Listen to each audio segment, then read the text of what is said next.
los tratados de libre comercio que ha firmado el Perú y lo que viene hacia adelante, es decir, la Alianza del Pacífico y después el TPP famoso, que es el Trans-Pacific Partnership, que no solamente incluye América Latina, sino que incluye Estados Unidos y varios países de Asia, puede ser un cambio radical si es que el Perú realmente lo sabe aprovechar.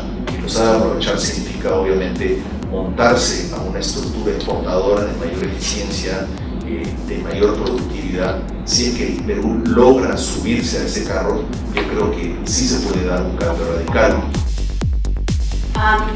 To conclude, I would say just the good news is that the government clearly recognizes all of these risks and of course is aware of the structural problems that I laid out.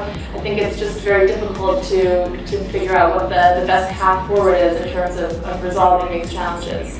I do think it's making headway. Over the past couple months, the government has introduced a number of measures to facilitate investment.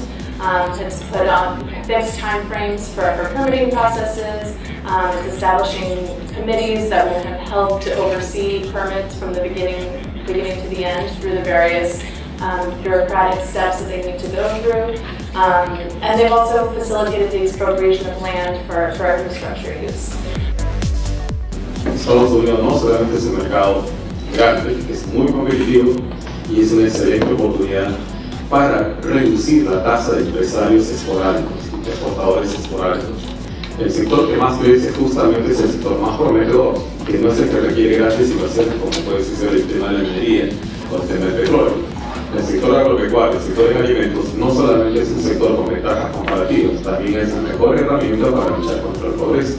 La mayor cantidad de pobreza en el Perú se concentra justamente en los ámbitos rurales. Y la mejor alternativa para los ámbitos rurales está justamente en la parte de la agricultura. Estamos realmente en un momento histórico importante de las relaciones Estados Unidos-Perú, que es básicamente más positivo que yo he visto durante los últimos años.